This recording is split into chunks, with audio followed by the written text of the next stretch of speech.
बिस्मिल्लाहिर्रहमानिर्रहीम। अल्हम्दुलिल्लाहि रब्बिल आलमीन अल्लज़ी खलक़ना लिइबादतिही वल्लज़ी जअलना मिनल मुतमस्सिकीन बिविलायति मौलाना अमीरुल मुमिनीन वल्लज़ी जअलना मिनल बाकीना फ़ी अदाइल मज़लूम वल्हम्दुलिल्लाहिल्लज़ी जअलना मिनल मुंतज़िरीना लिज़ुहूरि हुज्जतिही सुम्मस्सलातु वस्सलामु अला अशरफिल अंबिया'i वल मुरसलीन हबीबिल आलमीन अल्लज़ी सुम्मिया फिस्समा'i बिअहमद व फिल अर्ज़ीना बिअबिल क़ासिम मुहम्मद।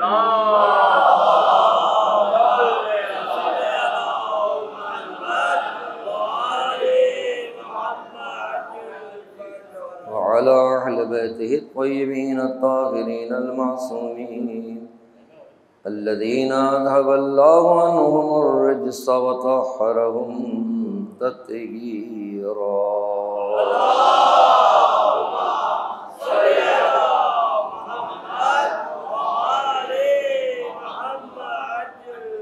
लअनतुल्लाहि अला अदाबिहिम अजमईन। क़ालल्लाहुल हकीम फ़िल ज़िक्रिल हकीम। अऊज़ु बिल्लाहि मिनश शैतानिर रजीम। बिस्मिल्लाहिर रहमानिर रहीम। क़ुल हाज़िहि सबीली अदऊ इलल्लाहि अला बसीरतिन अना व मन इत्तबअनी सुब्हानल्लाह व मा अना मिनल मुशरिकीन।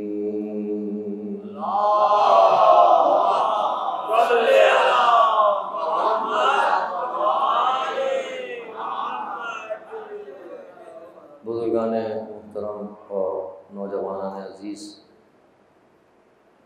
सूरह यूसुफ की एक आयत को सनामा कलाम करार दिया।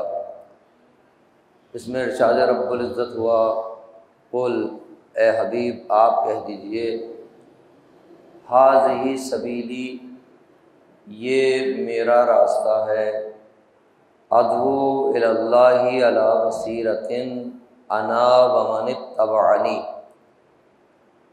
मैं और जिसने मेरा इत्तबा किया हम अल्लाह की तरफ दावत देते हैं। सुबहान अल्लाह वमा अना मिनल मुशरिकीन, और मैं शिर्क करने वालों में से नहीं हूँ। ये आयत का तर्जमा, जिसके ज़ैल में मौज़ूए सुख़न दावत इलाही और करबला। कल फ़कत एक तमहीदी गुफ्तगू आपके सामने पेश की, जिसमें दाखिल भी नहीं हो सका कि दावत इलाही और करबला के मौजू पर जो चीज़ें बयान की जा सकती हैं वो ख़ुद दावत किसे कहते हैं, दावत के अरकान कौन से हैं और दावत की अक़साम क्या हैं, या इस जैसी और बहुत सारी अभास। तो दावत की हकीकत एक पूरा मौजू है, पूरा एक ऐसा तहक़ीक़ तलब मौजू है कि दावत से मुराद, जब ये लफ्ज़ दावत आप और हमारे जहनों में आता है और कान में पड़ता है, तो दावत से मुराद फ़कत हमारा जो तसव्वुर है वो एक दावत का जो है वही हमारे जहनों में आता है। लेकिन यहाँ जो कुरानी तसव्वुर है दावत का वो कुछ और है। जबकि उसमें ये माना भी पाया जाता है जो आम तौर पर दावत का तसव्वुर है। क्योंकि हमारे यहाँ दावत का तसव्वुर फ़कत किसी को खाने के लिए अपने घर पर बुलाना या किसी जगह पर बुलाना, इससे ज़्यादा हम दावत का तसव्वुर फ़र्ज़ नहीं कर रहे होते। किसी ने किसी को बुलाया, इसको आप दावत कहते हैं। कहाँ बुलाया, कैसे बुलाया, ये सब इसके ज़िमनी हिस्से हैं, लेकिन असल में यही होता है कि कोई किसी को बुलाए तो आप उसको, हम और आप उसको क्या कहते हैं, दावत कहते हैं। तो ये जो हमारे ज़हनों में माना मौजूद है कि कोई किसी को बुलाए, तो ये कम अज़ कम ये दावत इलाही में भी ये तसव्वुर मौजूद है। हमारे यहाँ जो तसव्वुर है, हमारे जहनों में जो तसव्वुर है, नौजवान दोस्तों के जो तसव्वुर है, वहाँ फ़कत दावत से मुराद एक खाने पीने का सिलसिला है। जबकि खाने पीने का सिलसिला भी अपना मतलूब और मकसूद है। ऐसा नहीं है कि वो मतलूब और मकसूद नहीं है और हमेशा मज़मूम है, ऐसा नहीं है। बल्कि ज़ाहिर है इस बदन को बचाने के लिए इंसान को ग़िज़ा की ज़रूरत है, इस बदन को बचाने के लिए इंसान को पानी की ज़रूरत है। और अगर इंसान ग़िज़ा और पानी ये अगर इस उन्वान से इस्तेमाल करे, इबादत की जो किस्में बयान होती हैं कि एक इबादत ताअब्बुदी है, जैसे जैसे जहाँ जहाँ जो अल्लाह ने कहा है, नमाज के सिलसिले में, रोज़े के सिलसिले में, फ़ुरूआत दीन के सिलसिले में, जैसा उसने कहा है वैसा ही करना है, उसमें रद्द बदल नहीं करना। वो ताअब्बुदी है जहाँ कुर्बत की नियत भी शर्त होती है।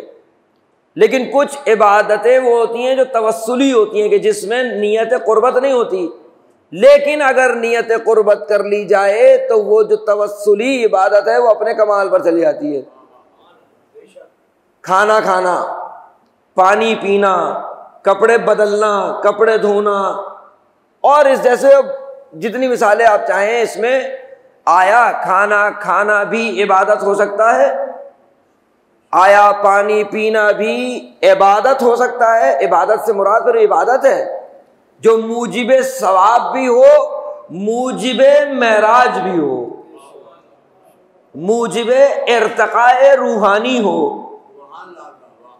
इबादत वो एक अलग मरहला है। फिर वो इबादत में अगर चला गया तो फिर बहस से निकल जाऊंगा कि इबादत का तसव्वुर भी फ़कत हमारे यहाँ जो है, जितनी भी इबादत है, चाहे वो फ़र्दी इबादत हो, चाहे वो इज्तिमाई इबादत हो, उसमें भी हमारा तसव्वुर सवाब से ज़्यादा ज़ाविया फ़िक्र नहीं है।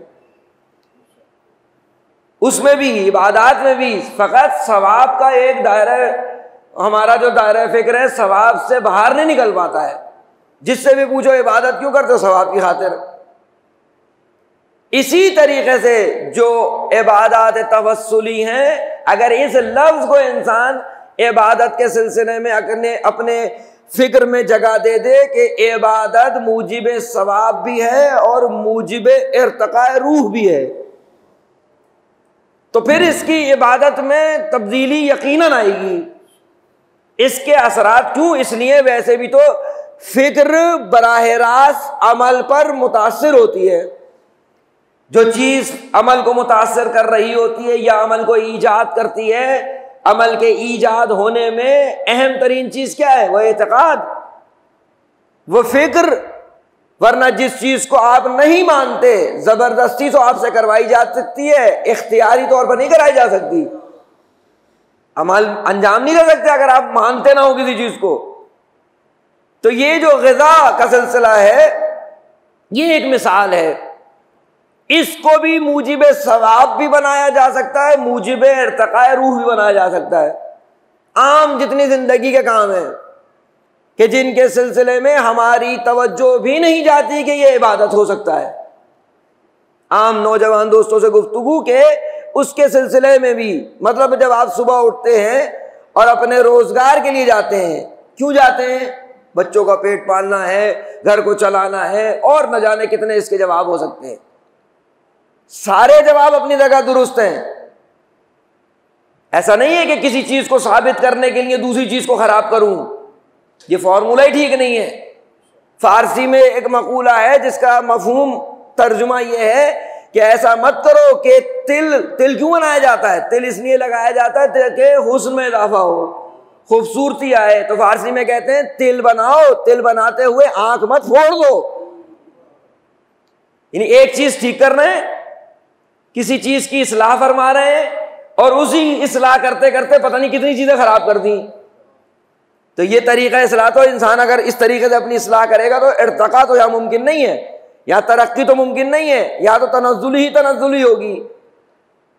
कौन सी अक्ल ये कहती है कि 10 रुपए कमाने के लिए 2000 रुपए खर्च कर दो? कोई करता है इस तरह? हो सकता है इस तरह? तो फलसफा ये क्यों नहीं होती इर्तका, बढ़ता क्यों नहीं है? उसकी एक वजह यही है कि जो हमारे कॉन्सेप्ट्स हैं, जो हमारे तफक्कुरात हैं चीज़ों के बारे में, मजहबी इस्तिलाहात के बारे में, उसमें बहुत महदूद हैं। हम उसको वुसअत नहीं दे पाते कि अच्छा इसमें यह भी हो सकता है जी, इसमें यह भी हो सकता है, और भी कुछ हो सकता है इसमें, और बहुत कुछ हो सकता है। आप तवज्जो तो करें, आप फिक्र तो करें। खुद यही मसला फिक्र करना, चीजों पर तवज्जो करना, चीजों पर रुकना, कितना हम और आप तवज्जो करते हैं चीजों पर, कितना हम और आप मुशाहिदे पर दिक्कत करते हैं।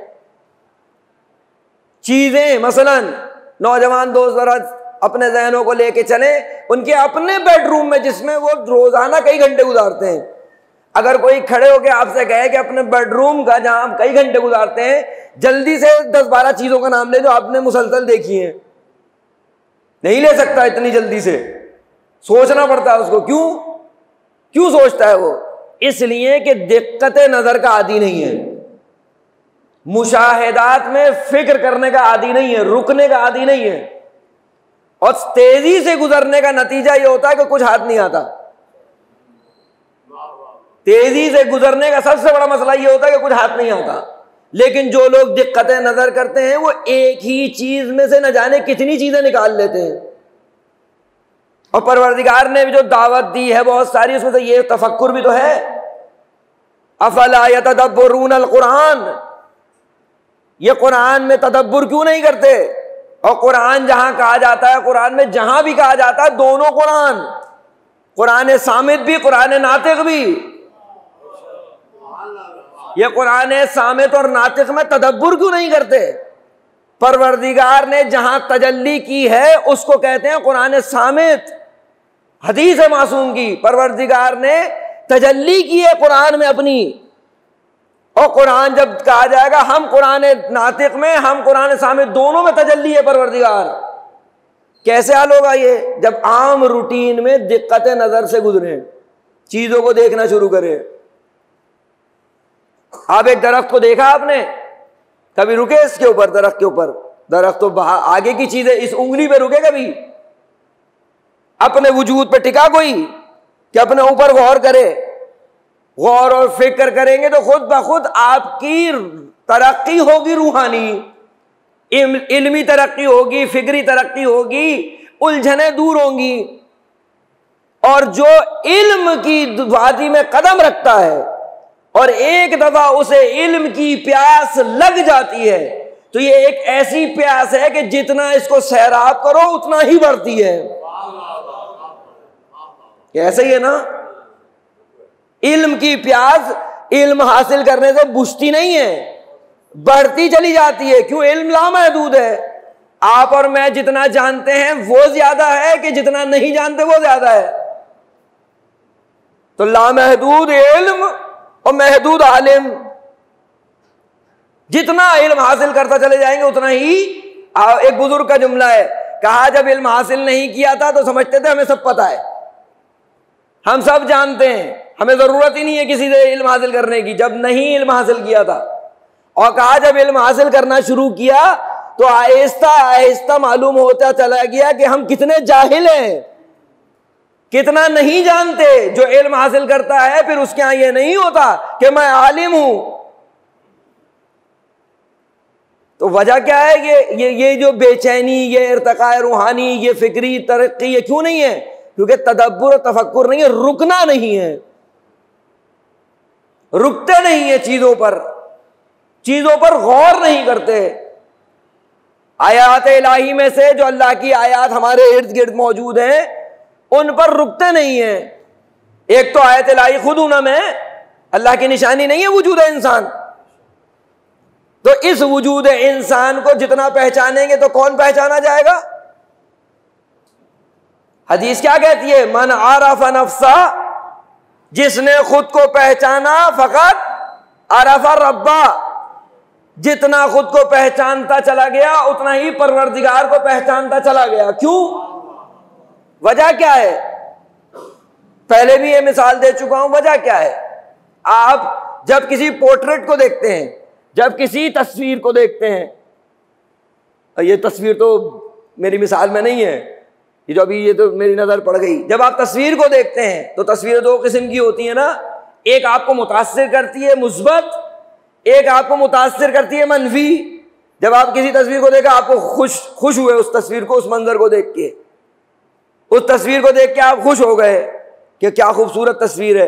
कोई मंजर आपके सामने ऐसा पोर्ट्रेट आया कि जिसको देख के आप परेशान हो गए या मुतनफिर हो गए उसको देख के। होता है कि नहीं होता? ये तस्वीर को देख के, अच्छी तस्वीर को देख के आप क्या करते हैं? खुश होते हैं। खुश होने के बाद अंदर से क्या करते हैं? फिर जिसका ज़ौक़ बाकी हो फिर वो उस तस्वीर की तारीफ करता है। जिसका ज़ौक़ सलीम बाकी होगा वो खूबसूरत तस्वीर की तारीफ करेगा, मगर यह कि मंजर से मुतनफिर ना हो, मंजर से मुतनफिर ना हो। तो तस्वीर को देख के आप तारीफ करते हैं, किसकी? तस्वीर की। तवज्जो नहीं है ना इसके ऊपर नौजवान दोस्तों। आमतौर पे कोई पूछे तो आप क्या कहते हैं? तस्वीर की तारीफ करते हैं, लेकिन ऐसा नहीं है। जरा सा गौर करें, आप तस्वीर को देखकर मुसव्विर की तारीफ करते हैं। आप तस्वीर को देख के तस्वीर की तारीफ नहीं करते हैं, आप तस्वीर को देखकर मुसव्विर की तारीफ करते हैं। यानी क्या? डिफॉल्ट में आपके मौजूद है, जुस्तजू भी मौजूद है और अच्छा मंजर देखकर उसकी तारीफ करना भी मौजूद है, आपके वजूद में मौजूद है।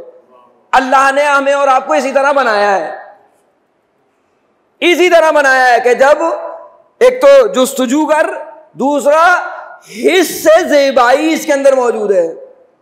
जब खूबसूरत मंजर देखता है उस मंजर की तारीफ किए बगैर रह नहीं सकता। अच्छा, तारीफ से मुराद जरूरी नहीं जबान पे ही जा रही हो। ये जो आपने कहा कि खुश होते हैं, ये खुद तारीफ है, ये खुद उस मंजर की तारीफ है जो आपने देखा। अब ये वो बात, यहां किसी बुजुर्ग का जुमला है, मैं आप दोहरा देता हूं, बउनवाने तालिब इल्म। तस्वीर बनाने वाले तो बहुत हैं, कायनात में बहुत हैं तस्वीरें बनाने वाले, एक से एक पेंटर आपको मिल जाएगा, आर्टिस्ट मिल जाएगा आपको। लेकिन दुनिया का कितना बड़ा आर्टिस्ट हो, कितना ही बड़ा आर्टिस्ट हो, किन चीजों से अपनी तस्वीर को बचाता है नौजवान दोस्तों? 4 चीजों से। आग से, हवा से, मिट्टी से बचाता नहीं बचाता? इतनी मेहनत के बाद उसने एक तस्वीर बनाई, वो छोड़ेगा कि इस पे मिट्टी लगे? एक उसने बेहतरीन तस्वीर बनाई, वो छोड़ेगा कि इसके उस पर पानी आ जाए? वो छोड़ेगा कि इस पे आग लगे या हवा से उड़ा के ले जाए? बेहतरीन से बेहतरीन मुसव्विर अपनी तस्वीर को, शाहकार को, तख्लीक को महफूज जिन 4 चीजों से करता है, उसमें और मुसव्विर हकीकी में यही फर्क है। जिन 4 चीजों से, जिन 4 चीजों से आम मुसव्विर, दुनिया का बड़े से बड़ा मुसव्विर अपनी तस्वीर को बचाता है, वो मुसव्विर हकीकी सबसे खूबसूरत तस्वीर इन्हीं 4 चीजों से बनाता है। कैसे हुआ ये? कैसे कैसे आपने और मैंने हिस कर लिया इसको? फितरी जज्बात से, फितरी जज्बात से। क्या अंदर हमारे वजूद में जो फितरत है, जो कल मैंने गुजारिश की, ये खुद कौन है? ये खुद दाई अल्लाह है। ये अल्लाह की तरफ दावत देने वाली आपके और मेरे वजूद में बिल्ट इन मौजूद है। ये फितरत जो अल्लाह की तरफ पुकारती है हमें कि आओ। ये तस्वीर से कहां गए? मुसव्विर की तरफ।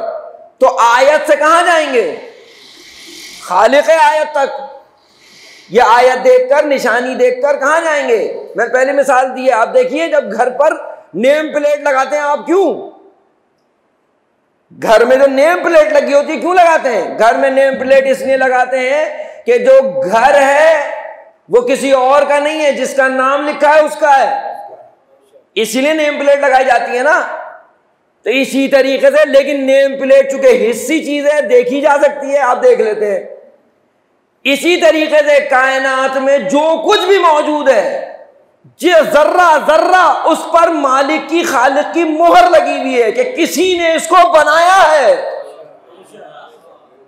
किसी ने इसको बनाया है, कोई बनाने वाला है इसका।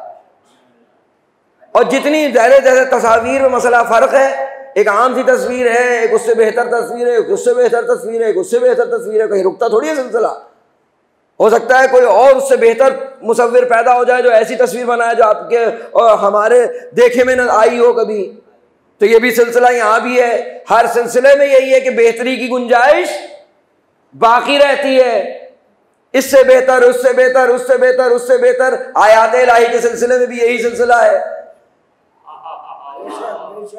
आयात इलाही के सिलसिले में भी यही सिलसिला मौजूद है। ये जमादात से नबातात बेहतर, ये नबातात से हैवानात बेहतर, और इन हैवानात से ये इंसान बेहतर।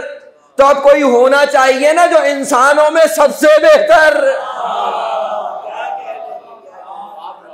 तो ये आयत का जो सिलसिला है, ये जमात भी आयत, ये नबात भी आयत, ये हैवान भी आयत, बाकिया इंसान भी आयत, लेकिन किसी में भी ये जुर्रत नहीं हुई सिवाय एक आयत इलाही के कि जो ये कहती हुई नजर आए कि अना आयतुल कुबरा। वो कौन? वो फकत मौलाए कायनात हजरत अली इब्न अबी तालिब अलैहिस्सलाम।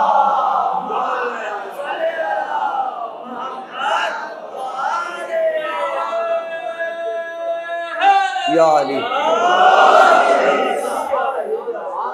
कैसे होगा ये? दिक्कत नजर से। कैसे होगा? चीजों पर रुकने से, चीजों को ठहर के देखने से। सिर्फ चीजों को आप देखना शुरू करें। आप यही जो मैंने अभी पहले भी गुजारिश की, यही जो 4 हिस्से बयान किए हैं, 4 हिस्सों में क्या है, ये क्या फर्क है जमात का नबात से? कभी गौर किया हमने? कितने फर्क हैं इस एक जमात से, नबात के, नबात से फिर हैवान के, हैवान से फिर। ये वजूद की सैर सऊदी है, मौजूदात में सैर सऊदी है जो ऊपर नीचे से ऊपर जाती है। जमात में और नबात में क्या फर्क है? बहुत सामने का फर्क। जमात में सिर्फ जुमूद है, सिर्फ जिस्म है फकत, और कुछ नहीं है। पत्थर को देखा है कभी आपने कि पत्थर जो है ना वो बढ़ जाए? पत्थर में है ही नहीं सलाहियत बढ़ने की। नबात जो पत्थर से बेहतर है, क्या चीज उसमें? अच्छा, पत्थर जिस्म तो है ना, पत्थर जिस्म जरूर है, लेकिन इसके अंदर नशोनुमा नहीं है। नबातात में क्या है? जिस्म भी है, नशोनुमा भी है। लेकिन अभी आपने कभी देखा है कि ये पत्थर, ये दरख्त जो है यहाँ लगाया हो, या कुछ दिन में चल के यहाँ आ जाए? का नहीं, इसमें नहीं है ये सलाहियत। इसके अंदर सिर्फ ये कि जिस्म है और रुश्द है, तरक्की है, नशोनुमा है, लेकिन हरकत नहीं है। हैवान में ये तीनों चीजें मौजूद हैं। हैवान में जिस्म भी है, उसमें रुश्द भी है, और आगे पीछे होने की सलाहियत भी है। इसका मतलब क्या हो रहा है? इसका मतलब ये हो रहा है कि हर जो मादून वजूद है, उससे जो माफौक वजूद है, उसके पास कुछ है जिसकी वजह से इसकी अफजलियत साबित हो रही है कि उससे ये बेहतर, उससे वो बेहतर, उससे वो बेहतर। ऐसे ही है ना? अगर इजाफी खुसूसियत ना हो तो फिर अफजलियत कैसे साबित होगी? उसके बाद हैवान के बाद जो मरहला है हजरत इंसान का, इनके बाद जिस्म भी है, इनके बाद तरक्की और रुश्दुनुमा भी है, इनके बाद आने जाने की हरकत भी है। इसके साथ क्या है? क़िबला के मुताबिक और सबके मुताबिक आक़ल दी है खुदा ने इसको। आक़ल के साथ साथ फितरत दी है। जानवरों में जिबिल्लत जरूर मौजूद है, फितरत नहीं है। मौजू नहीं है, वरना इस पर और तफसील तलब गुफ्तगू है कि वहां जाकर, और इसमें फ़र्क है। आक़ल के साथ इसके साथ फितरत भी रखी हुई है। ये मैं बयान कर चुका हूं मरकजी में इसके बाद भी एक और खुसूसियत है, वो क्या है? जो इसको फरिश्तों से, जिसका सही इस्तेमाल इसको फरिश्तों से अफजल बनाता है। फरिश्तों के पास भी वजूद भी मौजूद है, उनके यहाँ सब मौजूद है, उनके यहाँ क्या अक्ल, ऐन अक्ल है वो, ऐन अक्ल है वो, लेकिन फिर भी उनसे बाज़ एतबारात से ही अफजल हो जाता है। वो क्या चीज़ है? इख्तियार। और इख्तियार का सही इस्तेमाल। सही से क्या मुराद है? जैसा खालिक चाहता है। जब सही इख्तियार हो, इस्तेमाल इख्तियार होगा तो फिर खुद ब खुद ये क्या है? मलाइका से हदीस मौजूद है, हज़रत अमीरुल मोमिनीन अली इब्न अबी तालिब अलैहिस्सलातु वस्सलाम,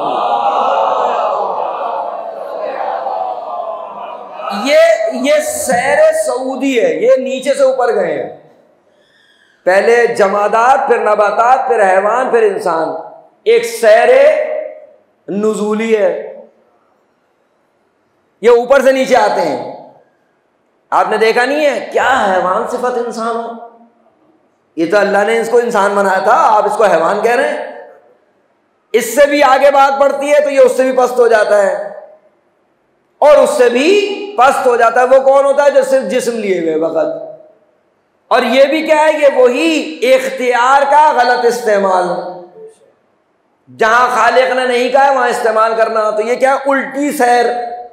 इंसान बनाए गए थे, हो गए क्या? उलाइका कल अनाम, ये जानवरों जैसे हैं, बल हुम अज़ल, बल्कि उनसे भी पस्त। अभी जानवर से पस्त से मुराद ये ज़ाहिर है वजूद का अपना हाल वो कर लिया है कि अब हैवान कहलाने के भी काबिल नहीं है। दोनों जगह क्या? इख्तियार का सही इस्तेमाल कामयाबी, इख्तियार का गलत इस्तेमाल नाकामी। तो ये इस्तेमाल जो इख्तियार का, जैसे खालिक ने कहा तो कमाल हासिल होगा, जैसे खालिक ने कहा उसके खिलाफ गए तो कमाल नक्स हासिल होगा। तो खालिक ने क्या कहा है? कहा ला इलाहा इल्लल्लाह कहोगे तो कमाल, मोहम्मदुर रसूलुल्लाह कहोगे तो कमाल, अलीउन वलीउल्लाह कहोगे तो कमाल, और जो नहीं कहोगे तो फिर उल्टी सैर। कहे से मुराद, अब ये आगे चल के गुफ्तगू है इसमें कि कहे से क्या मुराद है। और ये कहना नहीं है, खाली कहना नहीं है, वरना इन्हीं इंसानों में तो आपने इख्तिलाफ भी देखा है। मैं भी ला इलाहा इल्लल्लाह मुहम्मद रसूलुल्लाह अलीउन वलीउल्लाह कहने वाला हूं, और वो लोग जिनको आप और हम अलैहिस्सलाम कहते हैं वो भी कहने वाले हैं। क्या करबला के शोहदा ने ला इलाहा इल्लल्लाह नहीं कहा? मोहम्मद रसूलुल्लाह के कायल नहीं है वो? अगर वो नहीं है तो फिर कौन है? अलीउन वलीउल्लाह के कायल नहीं है वो? सारे के सारे वो क्या है? सब के सब अलैहिस्सलाम है। हम तो अस्हाबे इमाम हुसैन के अलैहिस्सलाम होने के कायल हैं। कहने वाला कह रहा है कि अहले बैत को अलैहिस्सलाम कहेंगे ना कहेंगे, हम तो सही गुलामी जो करता है उसके अलैहिस्सलाम होने के कायल है। और अलैहिस्सलाम कैसे हुआ? बस तेरे दर पर आ गया ज़ैनब।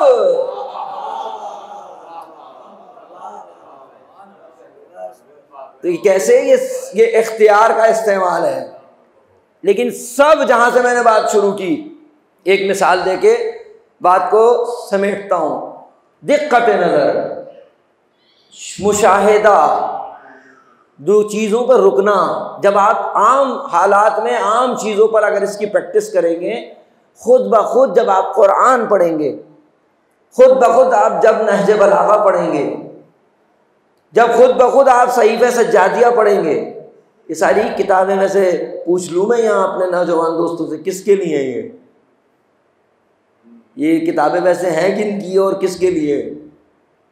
कुरान तो सबके लिए, जबकि नहज बलागा ऐसा नहीं है कि सबके लिए नहीं है, खुसूसन किसके लिए है? खुसूसी किसके लिए नहज बलागा? एक उस्ताद ने अपनी एक बज़्म में ब्रांड न्यू गाड़ी की चाबी निकाली और कहा ये उस आदमी को दे दूंगा जिसने नहज बलागा पूरी पढ़ी हो, क्योंकि उन्हें पता था कि गाड़ी तो नहीं लेनी पड़ेगी, क्योंकि एक भी आदमी को नहीं मिलेगा जो कहे कि नहज बलागा मैंने पूरी पढ़ी है। तो अली का कलाम अगर नहीं पढ़ेंगे तो कामयाब हो सकते हैं? अली के खालिक का कलाम पढ़े बगैर कामयाब हो सकते हैं? सहीफ़ा सज्जादिया जैसे ये सब के सब जो जेवर है हमारे पास, इनसे मुज़य्यन हुए बगैर ये सैर तकामुली हासिल हो सकती है? ये पहला मरहला है पढ़ने का जो हल नहीं हो पा रहा। अभी पढ़ने का मसला हल नहीं हो पा रहा। अच्छा, ये अनाउंस हो जाए कि कराची का मेयर वो बनेगा जो ये 3 किताबें पढ़े हुआ हो। जॉब क्राइसिस में जॉब का क्राइटेरिया ये हो जाए कि जो ये 3 किताबें पूरी पढ़े हुए उसको जॉब मिलेगी। फिर माशरे में कितने लोग मिल जाएंगे जो नहज बलागा पूरी पढ़े हुए? जिस तरीके से मैथ्स के, फिजिक्स के ट्यूशन सेंटर्स हैं, पैसे दे के वहां पढ़ाया जाता है कि पढ़ाया जाना चाहिए, बिल्कुल सही है। हमें इल्मी एतबार से हर मैदान में आगे होना चाहिए हमारे जवान को। तो नहज बलागा पैसे दे के पढ़ाने की बात नहीं कर रहा, खुद से तो पढ़ना चाहिए। माशूक का कलाम है। देखें तो सही माशूक क्या कहते हैं। कहने वाले कहते हैं बहुत मुश्किल किताब है। अच्छा, आप तो कायल हैं कि आपकी किसी भी मुश्किल के लिए ऐसा नहीं हुआ कि कोई मुश्किल कुशा ना हो। तो नहज बलागा पढ़ते वक्त क्यों नहीं कहते या अली मदद? एक आशिक का जुमला है, वो कहते हैं मैं जब नहज बलागा पढ़ता हूँ उसमें तसव्वुर यही करता हूँ कि गोया ये नहज बलागा लिखी भी नहीं है, मौलाए कायनात मिंबर पे बैठे हैं, खुतबा दे रहे हैं और मैं वहां हूँ। इस तसव्वुर से नहज बलागा पढ़ता हूँ। दिक्कत नहीं है। जो सरमाया हमारे पास अल्लाह ने बिन मांगे दिया हुआ है, उनसे सही इस्तेफादा नहीं है। उन चीज़ों पर तवज्जो नहीं है जो असल सरमाया है, कामयाबी की कुंजियां हैं। जो नहज बलागा के हाथ में अपना हाथ दे देगा वो कामयाब होगा कि नहीं होगा? जो कुरान करीम की बारगाह में आ जाएगा, कुरान करीम उसको सैर कमाल कराएगा कि नहीं कराएगा? यकीनन कराएगा। आओ तो सही।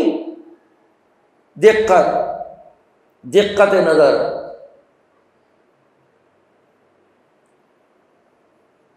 बहुत बड़ा नाम है फलसफे की दुनिया में ना, जनाब अरस्तू का नाम तो सुना होगा सबने। अरस्तू का, इनके बारे में मशहूर था ये किसी को अपनी शागिर्दी में कबूल नहीं करते थे। शागिर्दी में कबूल नहीं करते थे आसानी से। पहला सवाल क्या करता था सरकार? पहला सवाल करता था तुम्हें मुशाहिदे की कितनी आदत है, दिक्कत कितना करते हो चीज़ों में। एक शागिर्द आया, उसने बड़ी समाजत की, बड़ी मिन्नत की। इन्होंने बड़ी मुश्किल से पहले एक इम्तिहान लेते थे, वो इम्तिहान लिया, फिर उसको अपनी शागिर्दी में जब वो कामयाब हो गया तो उसको कबूल कर लिया। मालूम है क्या कहा उसको? करते क्या थे? एक मछली देते थे, एक कमरे में बंद कर देते थे 3 दिन के लिए। एक मछली देके एक कमरे में 3 दिन के लिए बंद कर देते थे और कहते थे कि इस पर गौर करो, सिर्फ रफ़े हाजत के लिए, जरूरियात के लिए तुमसे राब्ता हो सकता है, इसके अलावा नहीं। 3 दिन है तुम्हारे पास, इस पर गौर करो बस। अगर तुमने हमारे हिसाब से इस पर गौर कर लिया तो हम अपनी शागिर्दी में तुम्हें कबूल कर लेंगे। वो एक शागिर्द था, उसको जब कमरे में बंद किया गया, मछली दे दी गई। वो कहता है 3 दिन मुझे दे दिए गए, पहले मेरे लिए बहुत मुश्किल हुई। होता भी यही है, पहले तो बहुत मुश्किल होती है। इब्तिदा में तो हर चीज़ में मुश्किल होती है। याद है ना आपको जब आपने पहली दफ़ा साइकिल चलाई थी? सबको याद है ना, जब जिसने साइकिल चलाई हो पहली दफ़ा, कितनी मुश्किल होती है। गाड़ी पहली दफ़ा चलाते हैं कितनी मुश्किल होती है। लेकिन आहिस्ता आहिस्ता फिर मोबाइल कान में लगा हुआ है, गाड़ी चल रही है, क्यों इतना मलका हो जाता है।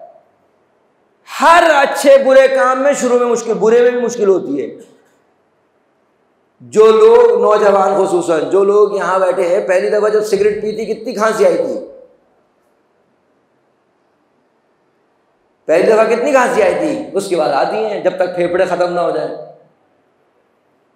जब तक बदन का सत्यानाश ना हो जाए, जब तक आती हैं। पैसे खर्च करके खुद को खत्म कर रहे हैं, पैसे खर्च करके खुद को खत्म कर रहे हैं और दुश्मन को फायदा पहुंचा रहे हैं। खुद को खत्म कर रहे हैं, दुश्मन को फायदा पर। पहली दफा पीने वाला मसला शरई है। पहली दफा सिगरेट को हाथ लगाना, पहली दफा सिगरेट को हाथ लगाना हराम शरई है। और हराम शरई का मतलब ये फर्क नहीं है शराब पीने में और इसके पीने में। तो पहली दफा तो बहुत मुश्किल होती है। उसने कहा मैं देख रहा था, उसको परेशान हो रहा था, देख रहा था, लेकिन फिर कुछ अरसे में मैंने आदत मुझे हुई। 3 दिन जब पूरे हुए और जब मैं अरस्तु के पास आया, अरस्तु ने पूछा इस 3 दिन में तुमने इस मछली पर कितना मुशाहिदा किया? पलट के कहता है मैं दावे से कह सकता हूं इस कुर्रे अर्श पर, इस जमीन पर, इस मछली के बारे में मुझसे ज्यादा जानने वाला कोई नहीं होगा। क्यों? दिक्कत इल्म की तरक्की का सबब बनती है, चीजों को सही करने का सबब बनती है दिक्कत। माशरती मसाइल में एक जैसे तलाक का मसला है, किसी ने आके कहा फलां शख्स को तलाक हो गई, बहुत बुरा हुआ। मैंने कहा ये बुरा थोड़ी हुआ, तलाक कभी बुरी नहीं, जुमला महफूज कीजिएगा और इस पर तफक्कुर कीजिएगा, फिक्र कीजिएगा। तलाक कभी बुरी नहीं होती, शादी बुरी होती है। जिस वक्त शादी कर रहे होते हैं उस वक्त दिक्कत नहीं करते, फिर कहते तलाक बुरी हुई। आपने इब्तिदा गलत की है वहां। उसके बाद भी 3-4 महीने में जब बिल्कुल शादी का मरीज कैंसर के आखिरी हिस्से में आता है, तब आते हैं मौलाना के पास या किसी बुजुर्ग के पास के मसले को हल करते हैं। जिस तरीके से हर शख्स के लिए फैमिली डॉक्टर जरूरी है, ऐसे ही एक फैमिली मुशाविर जरूरी है। खुद से तजर्बात करके अपनी जिंदगी को खराब मत करें। अपने आप से तजर्बात कर करके पूरी जिंदगी का खुद सत्यानाश कर लिया, फिर कह रहे हो मैं डिप्रेशन का मरीज हूं, तो हो गए। मुझे जो है ब्लड प्रेशर हो गया, तो होगा। जिंदगी को वैसे गुजारा ही नहीं जैसे गुजारना चाहिए था। सारे शागिर्द कहने लगे कि ये जो इतना मुशाहिदे पर जोर देते हैं ये क़िबला अरस्तु साहब, इनका खुद तजर्बा क्या है, मुशाहिदा क्या है? सारे बैठे। अरस्तु थोड़ी देर के लिए उठ के गए। इन शागिर्दों ने जो तख्त था उसके चारों पायों के नीचे दरख्त का एक एक पत्ता रख दिया। इस दरख्त के पत्ते की थिकनेस कितनी होती है, कितना बारीक होता है ये? दरख्त के चारों पायों के नीचे दरख्त का पत्ता। अरस्तु का इम्तिहान ले रहे हैं ये। अरस्तु ने जैसे ही आके दोबारा बैठे, कहते हैं या जमीन ऊपर हो गई है या आसमान नीचे आ गया है। यह अरस्तु का दुनिया समझने को तैयार है, उसका तैयार नहीं है कि जो ये कहता है कि लो कशफल गता मज़्ज़त तो यकीना, कि मेरे सामने से सारे पर्दे हटा दिए जाएं तब भी मेरे यकीन में इजाफा होने वाला नहीं। वो दिक्कत करने वाला नहीं है, वो जात है कि या उसके सामने बनाया गया है सब। तो ये दिक्कत नजर जरूरी है, दिक्कत नजर जरूरी है। मेरे नौजवान दोस्तों, अपनी जिंदगी को इर्तिका दो, अपनी जिंदगी में सोचने, फिक्र करने, दिक्कत करने को जगह दो। फिर खुद ब खुद सारी स्ट्रेस, सारी डिप्रेशन, सारे परेशानियां दूर हो जाएंगी। अगा खाने का तबर्रुक है ये आपके लिए कि फिक्र, जाविया फिक्र को तब्दील करो, जिंदगी के लाइफ स्टाइल को, जिंदगी के स्टाइल को तब्दील करें वैसे जैसे आले मोहम्मद चाहते हैं। आले मोहम्मद हमको बहुत बेहतरीन देखना चाहते हैं, हर मैदान में, किसी एक मैदान में नहीं, हर मैदान में बेहतरीन देखना चाहते हैं। और जो बेहतरीन होता है उसका फिर उसकी बात ही कुछ और होती है। आले मोहम्मद के दरबार में कितने लोग हैं करबला में जिनको इमाम हुसैन ने जा जाकर दावत दी है। करबला का एक मंजर यही है कि मौला हुसैन जा जाकर लोगों को दावत दे रहे हैं। किसको? जिसमें सलाहियत है। एक मिसाल वक्त ऐसी है कि जिसको मौला ने दावत दी है वो भी हमें मैसेज पहुंचाने की नहीं, जिसमें सलाहियत भी नहीं थी। अब्दुल्ला, आपने सुन रखा है ना अब्दुल्ला इब्न जाफर जौफी का वाकया। खुद बनफ्स नफीस गए इमाम हुसैन, आओ हमारा साथ दो। क्या कह रहा है? ये हमारी मेरी तलवार ले जाएं, ये मेरा घोड़ा ले जाएं। खुद नहीं आ रहा। ऐसा हमारे साथ भी बहुत होता है। सब कुछ करने को तैयार है, सब खर्च करने को तैयार है, लेकिन खुद को पेश करने को तैयार नहीं है कि मैं खुद हाजिर हूं। उस शख्स को मौला ने क्या कहा? मौला ने पलट के कहा, हम गुमराहों को अपना बाजू नहीं बनाते। आयत कुरानी है। मौला हुसैन ने कहा हम गुमराहों को अपना बाजू नहीं बनाते। इसका मतलब ये जो हिदायत पर है उसको अपना बाजू बनाते हैं हुसैन। यही होगा ना इसका बरक्स कजिया, कि जो हिदायत पर है उसको अपना बाजू बनाते हैं हुसैन। वरना ये बताइए, सहरा में सफर कर रहे हैं, देखा दूर से खेमे लगे हुए हैं, वहां जाकर खुद खेमे के पास गए, आवाज दी, एक ज़ईफ़ा एक मोमिना निकली, कहा हम कूच कर चुके हैं, शहादत की तरफ जा रहे हैं, नबी के नवासे हैं, हमारा साथ दो। वो पलट के कहती है कि मेरा बेटा अभी गया हुआ है, वो वापस आता है, हम आपके पास आते हैं बात करने के लिए। इमाम पूछते हैं तुम्हें कोई मुश्किल तो नहीं है? कहा यहाँ पानी की मुश्किल है, यहाँ पानी की मुश्किल है। ये खेमा वहब कल्बी का खेमा है। ये ज़ईफ़ा जनाब वहब कल्बी की मादर गिरामी है और शेर दिल खातून। मौला यहाँ देख के पहचान गई, कहा नहीं, देख के पहचान गई कि कोई या रसूल है या रसूल ज़्यादा है। ईमान का यह आलम है। यहाँ पानी की मुश्किल है। मालूम है इमाम हुसैन ने नेज़ा मारा, चश्मा बरामद हुआ और चले गए वहां से। पहले ही मोमिना थी, अब और ईमान पुख्ता हो गया कि ये काम कोई आम आदमी नहीं कर सकता। जाकर बुलाया है किसको? जिसमें सलाहियत थी। जाकर बुलाया है जिसमें सलाहियत थी, जाकर दावत दी है। सलाहियत सब में है, हम में भी सब में है। अपने आप को तरक्की देने की जरूरत है। दूसरे मकाम पर खेमे लगे हुए हैं, मौला ने पहले एक अपने साथी को भेजा, जाओ ये ज़ुहैर कैन के खेमे, जाओ बुला के लेके आओ, मुझे उनसे मिलना है। जनाब ज़ुहैर कैन के बाद भेजा कि जाओ मुझे मिलना है। वो गए, जाके पैगाम दिया कि इमाम हुसैन तुम्हें बुला रहे हैं। ज़ुहैर कुछ जवाब नहीं दे रहे। वो चला गया बुलाने वाला, शशुपंज में बैठे, गए नहीं। कुछ देर गुजरी, जनाबे अली अकबर को भेजा इमाम हुसैन ने।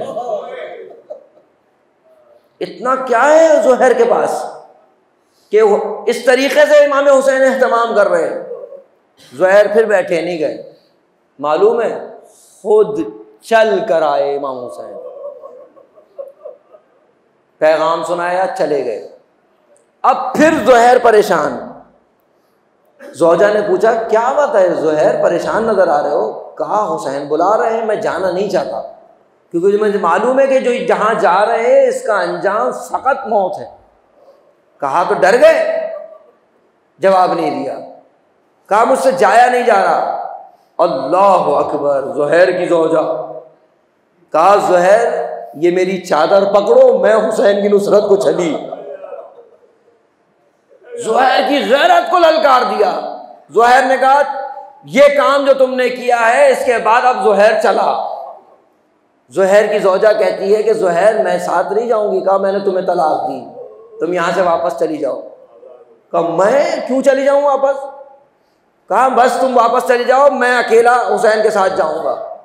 ज़ौजा ने जब इसरार किया तब ज़ुहैर कहते हैं तुम्हें मालूम है अरब का क्या दस्तूर है? कहा अरब का दस्तूर यह है कि जब मर्दों को कत्ल करते हैं तो ख़वातीन को असीर करते हैं। ज़ुहैर की ज़ौजा कहती है तो? कहा मुझ में शहादत का हौसला है, मुझ में यह हौसला नहीं है कि तू असीर हो। पलट के कहती है ज़ुहैर हुसैन के साथ भी तो बीवियां हैं। ज़ुहैर ने कहा क्या कहा? अपना मुकाबला आले मोहम्मद की मस्तूरात से करती है। ज़ुहैर के ख्याल में यह है, कहता है क्या मजाल किसकी कि आले मोहम्मद की मस्तूरात को कोई कैद करे। मैं कहूंगा ज़ुहैर जरा शामे गरीबा,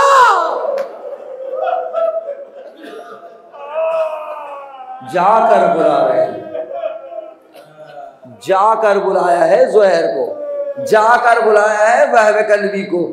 लेकिन अल्लाह रे वो, अल्लाह रे उसका मकाम ज़ुहैर का मकाम अपनी जगह, जनाब वाहब कल्बी का मकाम अपनी जगह, लेकिन अल्लाह रे वो ज़ात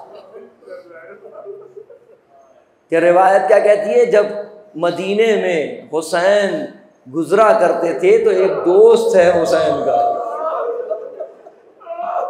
जो हुसैन के कदमों की खाक अपने सर पर डाला करता है। उसने भी तो दावत की थी ना अपने मौला और आका की,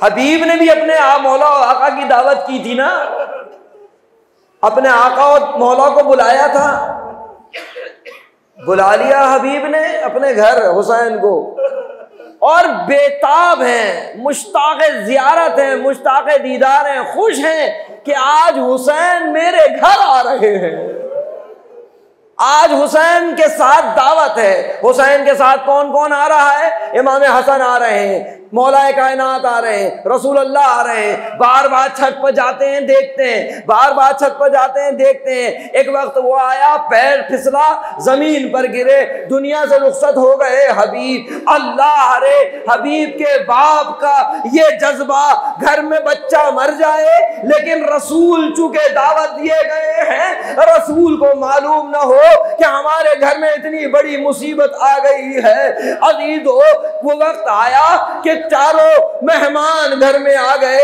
रसूल अल्लाह तशरीफ फरमा, मौलाए कायनात तशरीफ फरमा, इमाम हसन इमाम हुसैन बैठे हैं। हबीब के वालिद गिरामी ने कहा दस्तरखान बिछा हुआ, कहा शुरू कीजिए या रसूल अल्लाह। रसूल अल्लाह ने मौलाए कायनात को देखा, उन्होंने हसन को देखा, हसन ने हुसैन को देखा।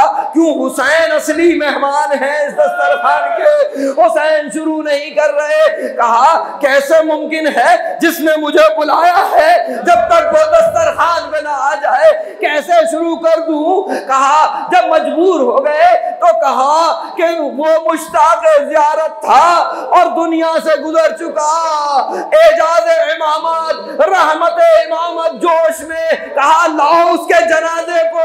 हुसैन के सामने जनाजा आया, कैसे आज हबीब दुनिया से गुजर जाए, यार इसे तो करबला तक जाना है। अजीजो अजीजो, कायनात भरी हुई है हुसैन के आशिकों से, लेकिन हबीब उस आशिक को कहते हैं जिसने एक जान हुसैन पर 2 मर्तबा कुर्बान की है। अजीजो, कूफा जब आलम में है, कूफा जब आलम में है, हबीब परेशान है। क्यों परेशान है? इसलिए कि सबको बुलाया अपने तरीके से, दोस्त को बुलाया, खत लिखकर, खत में क्या लिखा? मिनल हुसैन गरीब, हुसैन गरीब का पैगाम है इला रजुलिन फकी, रजुल फकी की जान है, कूफे का फकी है। हबीब इब्न मज़ाहिर अपनी फ़िक़ाहत से सही फैसला करना जानता है, विलायत का सही दिफा जानता है। फकी कहा है इमाम हुसैन ने जनाब हबीब को घर गए और रात की तारीकी में चाहते हैं कि घर से निकल के जाएं, अभी घर नहीं पहुंचे थे, रास्ते में मुस्लिम इब्न औसजा टकर गए, हिना खरीद रहे हैं। मुस्लिम क्या कर रहे हो? कहा हिना खरीद रहा हूं, चाहता हूं कि सर के बाल को खिलाफ करूं। कहा तुम्हें मालूम है हमारा और तुम्हारा मौला करबला में यको तन्हा है, हमें नुसरत के लिए बुला रहा है। मुस्लिम ने वहीं हिना रख दी। कहा अब ये बाल खून से खिताब होंगे, हुसैन की नुसरत में खिताब होंगे। घर गए हबीब, घर के जा बाहर अपने गुलाम को घोड़े के साथ खड़ा किया। कहा कि देखो कुछ देर में मैं आऊंगा, जब मैं आऊंगा तो मैं जाऊंगा। अजीजों, फिर वही वक्त आया, ज़ौजा से बात हुई, ज़ौजा का इम्तिहान लिया। कहा इतने बुरे हालात हैं, हुसैन का खत भी आ गया है, नहीं समझ में आ रहा मैं क्या करूं। वही मोमिना, कहा हबीब शर्म नहीं आती, हुसैन बुला रहे हैं, तुम बहाना कर रहे हो। कहा मैं बहाना नहीं, तेरा इम्तिहान ले रहा था। अजीजों, गुलाम घोड़े के साथ बाहर खड़ा है, घोड़ा पैर मार रहा है, घोड़े के पैर को मार आते हुए जब गुलाम ने देखा, कहा बेचैनी की जरूरत नहीं, घोड़ा भी हुसैन की गुर्बत को समझ गया। गुलाम कहता है कि परेशानी की बात नहीं, अगर आका नहीं आया तो मैं हुसैन की नुसरत को जाऊंगा। हबीब ने ये सुन लिया, सर पीट लिया। हाय गुर्बते हुसैन इब्ने अली अजीजो, जल्दी जल्दी बस गुजर रहा हूँ, हबीब की शहादत नहीं पढ़ सकता, लेकिन जनाब मुस्लिम इब्ने औसजा का एक मंजर पेश कर कर आपके आंसू निकल आए हैं। आपका अजर इमाम हुसैन के साथ जो नहीं रो सका वो दुआ करे कि मौला मैं तुझे रोने बैठा हूँ।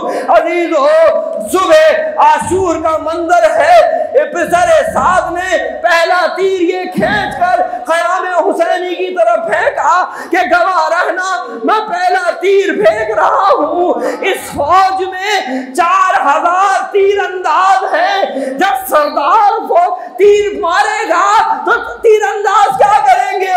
रिवायत का जुमला है, अल्लामा तालिब जौहरी ने लिखा है, 4000 तीरंदाजों ने अपना एक साथ तीर को फेंका। असहाब हुसैन जानते थे सवारी पर खड़े हैं, कोई घोड़ों पर खड़े हैं, कुछ ऊंटों पर खड़े हैं, जो जगह खाली है वहां सहाबी बैठा है कि हुसैन की नुसरत करनी है। कोई तीर हुसैन को न लग जाए, कोई तीर हुसैन के बच्चों को न लग जाए। अरे मैं कहूंगा ए असहाबे रसूल, जब शिशमाहे को लाएंगे हुसैन, उस वक्त तीर चलेगा। अजीजो, हुसैन को खबर दी गई मुस्लिम इब्ने औसजा दुनिया से रुखसत होने वाले हैं। जैसे ही इमाम हुसैन उनके सराने पहुंचे, एक जुमला कहा, एक जुमला कहा, हम इस मजलिस से भी वही कहते हैं। मुस्लिम ने कहा, मौला अर्जी तो या मौला, मौला क्या आप हमसे राजी हो गए? हम भी इस मजलिस से यही कहते हैं, ऐ फर्जंद ज़हरा, ऐ फर्जंद फातिमा, क्या आप हमसे राजी हो गए? जनाब हबीब ने पूछा, ऐ मुस्लिम, तुम्हारी बेवा यहाँ मौजूद है, क्या वसीयत कर रहे हो? तुम्हारा बच्चा यहाँ मौजूद है, क्या वसीयत करते हो? मुस्लिम कहते हैं, ना मुझे बच्चे के बारे में वसीयत करनी है, ना ज़ौजा के बारे में वसीयत करनी है।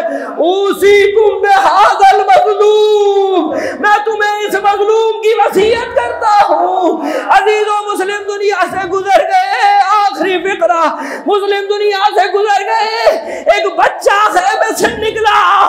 हुसैन ने कहा, ये किसका बच्चा है? किसी ने बताया ये मुस्लिम इब्ने औसजा का बच्चा है। कहा इसको लाओ, जल्दी लाओ। जैसे ही बच्चे को लाया गया, कहा कहाँ जाते हो? कहा आपकी नुसरत में मक्तल को जाता हूँ। कहा तुम्हारा बाबा जा चुका है, तुम्हारी माँ तन्हा है। कहता है बच्चा, मौला माँ ने ही तो भेजा